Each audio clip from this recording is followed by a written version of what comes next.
Hi everyone, thank you for watching this tech tutorial. Today we're going to be walking through how to get started with Libby and Hoopla. Before we get started, let's take a quick look at what will be covered during this recording. So first we're going to talk about Libby and Overdrive and what it offers through the program.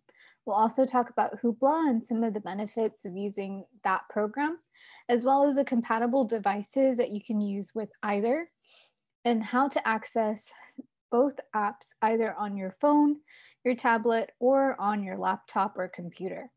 We'll also walk through how to place holds on each of those apps and how to borrow items. So if you've never used Libby or Overdrive, it's basically a program that allows you to borrow digital content, whether that's ebooks, e-audiobooks, and recently we've added magazines from the library. So you can actually read or listen to any of those things that you check out within the app or the website. And the programs actually offer a helpful audio and reader support tool that's embedded within the app. The best part of all is that it's free with your library card, and you can actually check out up to 5 items and place up to 4 holds at a time. So as you return items, you're going to be able to get back to that either the 5 checkout or the 4 hold item limit. So Hoopla is a little bit different. They both allow you to borrow digital content, so you can check out ebooks and e-audiobooks. The only difference is Hoopla actually offers movies, TV shows, and music as well. So you can even stream these on your TV, either through a Roku or a Fire Stick. It's also free with your library card, but the checkout process is a little bit different. You actually have up to 5 borrows per month, which means that at the beginning of the month, you have 5 checkouts that you can do. And once you've finished that, whether that's in the middle of the month or the end, you kind of have to wait basically until the next month starts before you can check out some more items. All right, and these are the compatible devices that you can use either Libby or Hoopla through. So you can use both programs either on tablet and smartphones. Overdrive is available on some e-reader. You can download books down to your Kindle, so you can access that way. For Hoopla, you can actually use it on your Fire TV, your Roku, Apple TV, and even use Chromecast with it. And then both programs, you can use it through your desktop browser. All right, so let's take a look at how you actually access both of those programs. So first, we're going to look at Libby and Overdrive first. So the main difference between Libby and Overdrive is that Overdrive is basically the name of the company and how you access it when you're doing the desktop browser. But Libby is basically the app that they've created for your phone or your tablet. All right, so I've opened up a new browser tab here.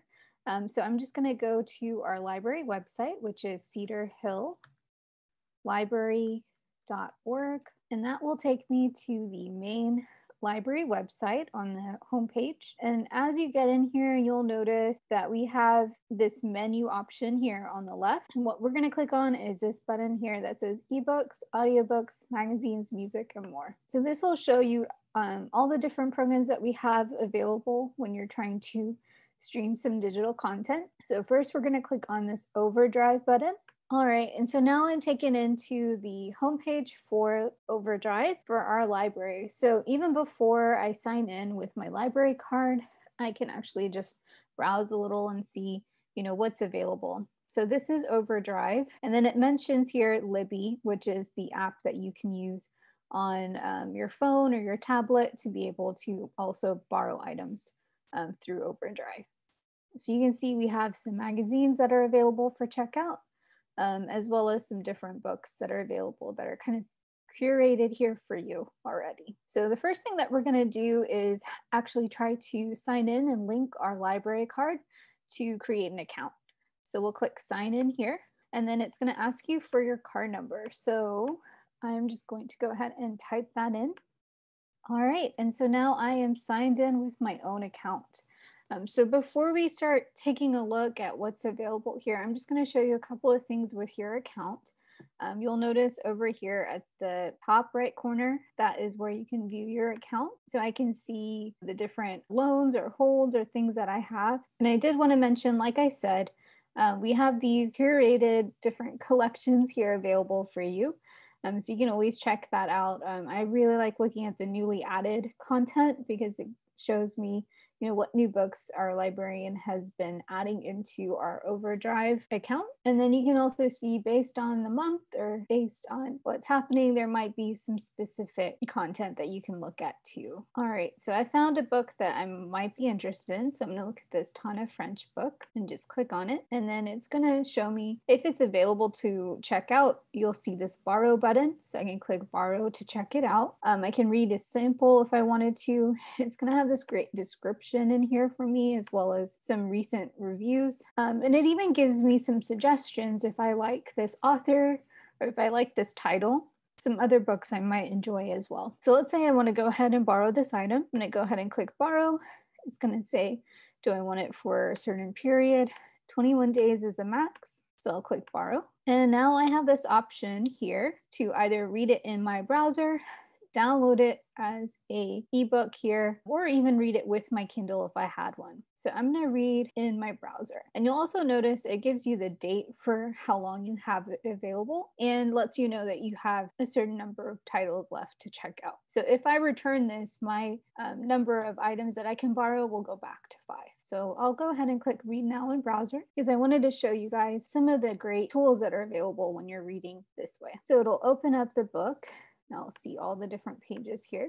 Can just kind of click through until I find the page that I need to.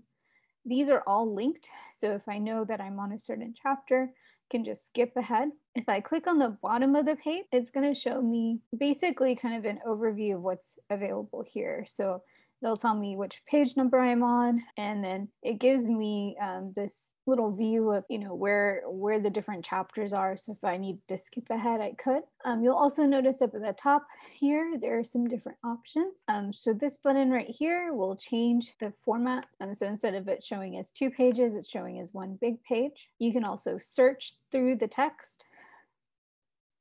You can use a bookmark, which is great. So if you're ever reopening this again in your browser, it'll go back to the place that you were at. And then this menu right here, if you click the 3 little lines, this is going to give you some additional tools. So if you wanted to see basically like a table of contents again, you can click chapter. You'll see your bookmarks that you set and when you set it. And then you can even change the reading settings. So if you think that this text size is too small, you can increase the text size if you needed to. You can change the lighting, and you can even change the type of design. So this dyslexic text is really great for those readers who have dyslexia. All right, so you'll notice up here that this is actually opened as a new tab. So I can always go back to Overdrive either by closing this tab out if I'm done with reading this book, and then it'll go back to my old tab. Or I could have kept it up. You can go back into the collection and take a look at some other items. At the top left, there are some different things that I can browse. So I can browse by subject. So if you know for sure that you want to look for maybe like a science fiction book or a thriller, you can click on one of those types of genres and it will bring up everything that fits within that category. So you can even filter that further. Maybe it's going to be by the date added. You can adjust this here. We can also look at collections. So collections are basically things that either they're showing you like what's most popular or what's been newly added or what's available now that has been really popular. So we can take a look at available now. And this is already sorted by popularity. So you can see what other people are checking out that you might want to try as well. All right, so this is a list of hottest ebooks. So these are the ones that, there might be holds already waiting. So if you see something that is where it says there's a wait list or it says place a hold, that means that you can place a hold and wait in line until it's available, and then you can check it out. Say I really wanted to read this new John Grisham book. You can click place a hold, and I can put in my email address here. All right, and then the nice thing here is that it will actually tell me where I am on this hold list. So I can see I'm number 4 on 1 copy, and then it will basically send me an email notification letting me know when it's ready to borrow. All right, I also wanted to show you guys the audiobooks because the way the audio works inside the browser is a little bit interesting. So let's say we wanted to check out this Michelle Obama book. So I'm going to go ahead and click borrow. And I can actually download this as an MP3 audiobook, or I can listen to it in the browser. So I'll just go ahead and click on that. And then it's going to open up this nice little audio app here. So I can click play. To all the people who've helped me become. All right, so you can hear that text being read by the author or whoever is doing the audiobook. You have some options up here at the top, similar to what we looked at before. The audio settings are a little bit different. You can actually increase the speed of how it's being read. So if they're reading a bit too slow, you can adjust that and make that faster. You have the bookmark option here that lets you know this is where you were at, and it'll pull that up whenever you're opening it again. And then you have this extended menu that will give you some of the same options where you can see the chapters, where your bookmarks are, and any additional tips. So if you wanted to skip ahead, you can always do that by changing down here. So you can see that I can just basically adjust. So now that we have a couple of things checked out to us, so let's go ahead and take a look at some of the account settings. So if I go to account, I can see some of my different options. First, I'm going to go to loans. Loans is going to show me everything that I have checked out and how many more titles I can still borrow. So I have 3 more borrows left. Though if I return any of these, which I can do by just clicking return, then I'll be able to borrow some more items. I can also view my holds here on this menu, and it's going to show me how much my wait time is and where I am on that hold list. I can even edit which email it goes to for the notification, or even suspend the hold. So if I click on suspend a hold, it's going to keep me on the wait list, but it won't let me actually check it out until it passes through whatever time period I set here. So this is a good idea if you're going on vacation and you have some things on hold, but you still want to be on the wait list. You don't want it to kind of try to send it out to you when you can't actually check it out and read. So you can always suspend it for like a week when you know you're going to be back from vacation, and that way you're still kept in line, but it won't bypass you basically. You can also remove this from your hold list as well. You can also see a history of the items that you've checked out or borrowed, along with what their ratings are. You can even give it a rating yourself. Up at the top corner, you can also see your shelf. This is going to be the same thing where it just basically allows you to see your loans. You can see any alerts that you have or notifications. And then you have this nice search feature as well. So if you're looking for something specific to see if we have that in our Overdrive collection, you can take a look. So let's say I wanted to look at, all the books that we have by James Patterson. Can take a look here, can adjust how this is sorted. So maybe I want to see, based on what's the most recent. I can see that here, place any holds or borrow any items as I need to. All right, so that's how to use Overdrive in the desktop format. I wanted to also show you guys how you do that through your app. All right, so now you should be seeing my screen from my phone. So I wanted to take a look at how you would use the Libby app on your phone or your tablet if you're wanting to use that instead of using your desktop. So first, what you're going to do is go to App Store, and we're going to search for Libby, and that's spelled Libby.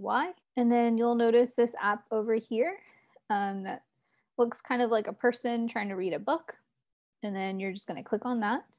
I already have this downloaded on my phone, so I'm just going to click open. But for you guys, if you don't have it downloaded, you'll just click install and then put it in your Apple or your Android information so that you can get into the installation. All right, so as I open up this app, it's going to ask me if I have a library card, and I do. So click yes. And then I can search for the library that I'm with. So we're going to search for Libby Wiley. It popped up. And now I have to basically enter my library account details. So we'll click on that and then enter in my card number. All right, so now my card is in there. It shows me how many loans I have and how many holds I have left. So you'll see that it's synced basically with that desktop version that I was using already, which is really nice. So I'll click next. And then if I read books with Kindle, I can have it automatically open books to my Kindle device or my Kindle app. So if you are using that, that would be something I really recommend doing just so that you don't have to do that extra step. All right, so similar to how we were seeing things on the desktop version, you're going to be able to see these curated collections here of some different books to read that we have available. And just like we were looking at earlier, if you see something that looks interesting, let's say I want to look at this Bridgerton book, for example, I can click on it and then I can either borrow directly, I can read a sample, see that description, and some other recommendations for me as well if I needed to. So if I borrow it, I'll just click on that. It's going to show me how much I have left as far as my loans. You can also set up notifications on your device. This can be helpful because it can tell you on your device whether you have the book that's ready to check out for your holds, or if you have like a loan that's due soon, so then you know that you need to get on it and finish reading it, or maybe return it early. All right, so I can even read this book inside my app. So I'm just going to click open book and do Libby, and now I can see the book picture, the chapters, and as I click through, it will take me to the beginning. So this is a great way to read books easily. I use this whenever I'm traveling. I'll bring my tablet or my phone and I can just read things on the plane or anywhere. Because it's downloaded to your device too, you don't necessarily need internet access. You only need internet access when you initially download the book to your app. So you can do this, set your phone on airplane mode, and then be able to keep reading from there. All right, so just like we were looking at before, if I click down at the bottom, it shows me the different chapters, can change the text size by clicking that A, make it a little bit bigger so it's easier for me to read. I can search through the text or just put in a bookmark if I needed to. All right, so I'm back to the page that I was at originally. So I wanted to show you some of these buttons down at the bottom and what they do. So this little search tool here lets you search for something specific. So if you want to do that by author or title, you can search for that. This card icon takes you to the library's collection on Overdrive if you want to browse. And then this icon that looks like the Libby app icon, so it looks like a person reading. This is going to kind of just show you which library cards you have associated with your account, as well as any of the help tools that we have available, as well as any notifications you might have gotten. This shelf icon is going to show you what loans or holds that you have available. So you can see my loans. And then if I scroll down and change it to holds, it's going to show me where I am on that hold list. This icon at the bottom that looks like a clock is going to show me my timeline. So it shows me all the things that have happened recently. So this kind of shows you your reading journey. So if there's anything that, let's say it gets returned, that you wanted to check what book it was that you've read in the past, you can see that here. Another feature that I like about using Libby or Overdrive is that these books are automatically returned for you. So you never have to worry about, getting an overdue fee, even though our library does not charge any overdue fees. You don't have to worry about it because this will just basically fall off of your app when it reaches that due date. And so you don't have to do anything extra. You can always return a book early though if you finish with it, and then you can do that by going back to your shelf. And if you are looking at this book here, you can click that manage loan book option. And then you can see that button here that says return early. That will basically take it off your account. All right, so that is the Libby app in a nutshell. Let's go into Hoopla now. All right, so I'm back at the library website so we can get into Hoopla. And I'm going to go back to that ebooks, audiobooks, magazines link. And you'll notice right under Overdrive, there is that Hoopla button here. So I'm just going to click on that, and that will take me straight into the Hoopla homepage. So if you've already used Hoopla before, you can sign in using your email address and the password. Otherwise, you can click Get Started Today. And what you'll do is basically put in your email address, create a password, click Agree. And then you're going to basically search for our library. So we'll put in Zula, Wiley, and there we are. And we'll put in our library card number. All right, and then just click Sign Me Up. So I do want to mention Basically, when you're associating your accounts, you'll want to make sure that you have a unique email address that's associated with the library card number for Hoopla. So you might need to adjust, like if you get a new card, you'll want to adjust your account so that it's tied to the new card number that you have. Um, Otherwise, you might need to use a different email address if you're having some issues. All right, so now I am taken into the main page of Hoopla for our library. So you can see all of the different items that are available here for us. So you can see as I scroll down, some recommendations, some popular content, whether that's an ebook or an audiobook, some comics, and even some movies that I could stream. All right, so I just clicked on popular television just to see some different series that they have available to just see what I could check out. And so let's say I found something that I wanted to check out.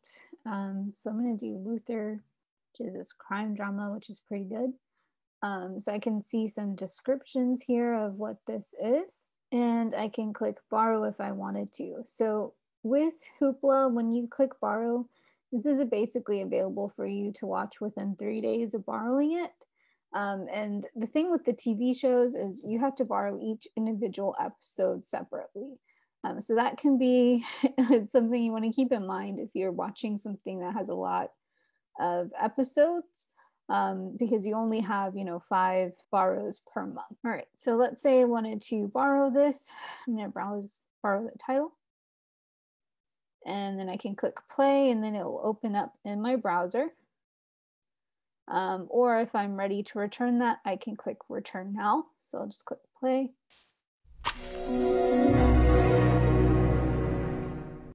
All right, and you can see some settings here. I can open this right in and start this movie.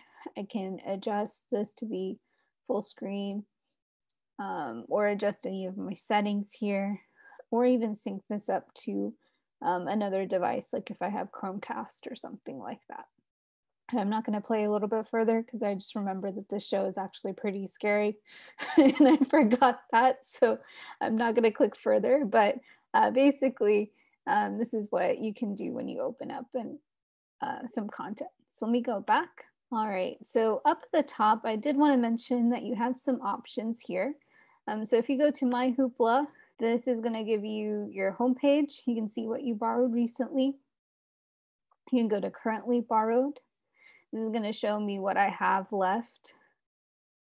So you can see that this did not count towards my 5 borrows that I have. I can see anything that I designated as a favorite, as well as my history. I can browse for something specific. So let's say I just wanted to look at comics. You can see that here. So let's say I wanted to borrow this comic book. All right, and then I can actually navigate through this just as if I was reading a real comic book in person. So I can increase the size and things like that if I needed to, or I can just exit the reader if I needed to. So I'm gonna just do that. And I have this nice search bar up at the top. So if I needed to look for something specific, I can look for that. If I wanted to change this to kids mode, I can click on this button here, and it's going to show me only content that is appropriate for children. And then finally, this cog icon here is just going to be our settings. So you can see what email address is tied to my account, what notifications I'm getting, the library card. And this is where you would change this if something happens that, let's say you needed a new card because you lost it. This is where you're going to reset that information. You can see any recommendations to you based on what you've checked out before, your email address, as well as a password if you ever need to change that. All right, so that's basically how to use the desktop version of Hoopla. So let me go ahead and we're going to sign in to the app version as well. All right, so you should be seeing my phone screen right now. So we're going to go back into the App Store. And this time we're going to search for Hoopla. So you'll see that app here, Hoopla Digital, and you'll click on it. And then you can click install. I already have this on my phone, so I'm just going to click open. And it's going to ask me for the email or the password that I used to set up the account. So I can do the one that I just did to set up my account earlier. If you're doing this for the first time and you didn't use a desktop version, you can click sign up here. And it will go through all the steps that we did earlier where we're setting up an email, the password, and the library account card number to create a brand new one. So I'll just go into the one that I already have created. All right, and now I am on the home page of my Hoopla app. So you can see the things that I was looking at previously with my desktop browser. And then if I wanted to look at some more content to borrow, I can just click on any of these different things. So let's say I wanted to do Harry Potter. So I can click on that and borrow. It says, are you sure? I have 21 days basically to use this content. So you can see the amount of time differs based on the type of content it is. And now I can, since this is an audiobook, I can just click play. And it will start reading that content. I can skip ahead, go to any chapters, or make maybe increase the speed if I need to do that. So similar to what we saw with Libby, you have a lot of those same options there. All right, up at the top, we have that kids mode that we can turn on or off depending on what you prefer, depending on who's browsing. We also have that settings icon. So if I need to change any of my stuff as far as, my email address or things like that, I can do that here. And then I did want to mention down at the very bottom, you can see what the content is if you're trying to browse for something specific. So if you're looking just for, movies that you can watch on your phone or your tablet or whatnot, you can see that here, whether that's movies or TV shows, listening to different albums, the books that are available here, and then of course your search option here as well. All right, so that is the Hoopla app in a nutshell. Hopefully that was helpful to you. All right, so that was everything that I wanted to show you guys for Libby and Hoopla. I hope that you guys are excited about using both of those different apps or programs. Feel free to contact us at the library if you're having any trouble getting into your accounts. Usually if there is some kind of issue, sometimes it's basically due to your account maybe expiring. So you might want to give us a call just to see if maybe your card needs to be renewed. And that's what's tripping up that issue. Other than that, the programs are pretty easy to use, and I hope you guys enjoy exploring all the content that we have available through there. We're always adding in more content in there, so be sure to check that out. Also, if you like this YouTube video, make sure to click like at the bottom and subscribe to our channel. We're always releasing more tech tutorials as well as additional videos about story time and some of the other different programs that we do. So be sure to be on the lookout for that. Thanks again.